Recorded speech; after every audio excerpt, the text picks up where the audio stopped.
argita. Lubbuun 109 Waaqayyo sanbata irraa kaasee namoota amma dibanii kun bira gahu akkas naan jedhe. Waan harka isaanii gubbaatti borqaa'e jireenyi isaanii gar tokko dhaalee kan jiru bara naan jedha. Sassatuu, jeejawummaa, nan geenye, nan ga'uu bara dhaalee jira. Namoota amma lubbuu 100 kana gubaa'ee bal'aana keessaa carraan kun bira gahu kanaan jedhu Waaqayyo harka isaanii irraa naan jedha. Wanta borqaa'ee argaa ittiin tolle kana irraan kaasa naan jedha. Kana duwwaamtu Waaqayyo waan itti murtaa'ee jira. Du'a itti murtaa'ee jira. Salphina itti murtaa'ee jira. Ulfina kootiif in argu. Gaarummaa koof nan agarsiisa. Garuu naan jedhe Waaqayyo jalaa miliqsa naan jedha hafuura Waaqayyo. Kufanii kaan haala mijeessu. Garuu Waaqayyo hin argu malee akka isaanii hin hubanne godha. Waaqayyo isaaniif diina isaanii gidduu waan hin galeef salphina kana ooshuu kootti mufana jedha Waaqayyotu.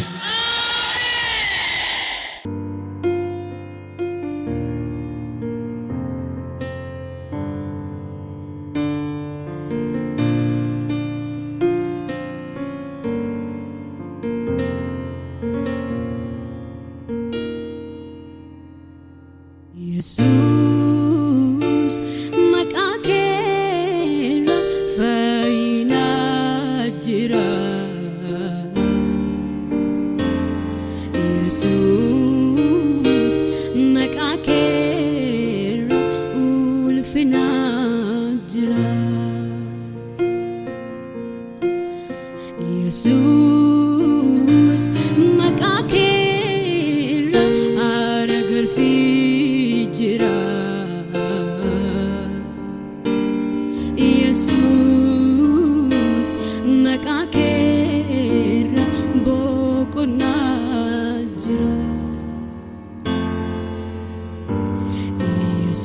Yesus maqaa keerra fayyinaa jira. Yesus maqaa keerra ulfinaa jira. Yesus maqaa keerra aara galfii jira. Yesus maqaa keerra boqonnaa jira. Si waammatanii oolu salphinarraa, si waammatanii fayyuu dhukkubarraa, si waammatanii oolu salphinarraa, si waammatanii fayyuu dhukkubarraa. Furmaati dhala namaa si harka jira. Si waammatanii oolu salphinarraa, si waammatanii fayyuu dhukkubarraa, si waammatanii oolu salphinarraa, si waammatanii fayyuu dhukkubarraa. Furmaati dhala namaa si harka jira. Furmaati dhala namaa si harka jira. Ati guddaadha guddaanolii, ati jabaadha jabaanolii, ati guddaadha guddaanolii, ati jabaadha jabaanolii. Siif ta'a waaqeffamuuni, siif ta'a leellifamuuni, siif ta'a waaqeffamuuni, siif ta'a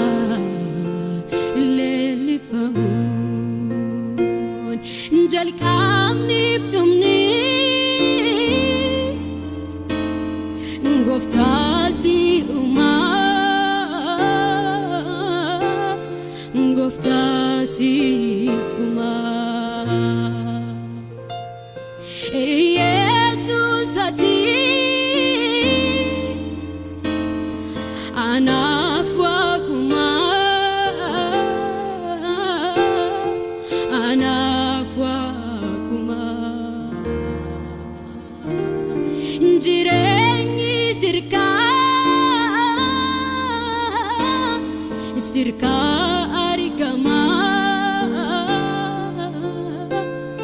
sirka argama si malenjiru furil manama furil manama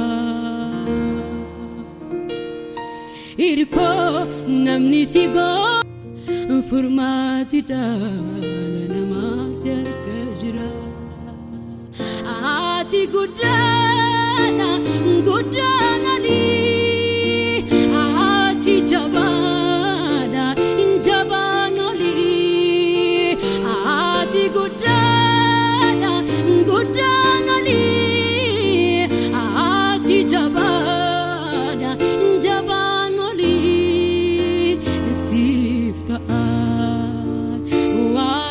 waqifamuni sifta leli famuni sifta waqifamuni sifta leli famun jalqabni fdumni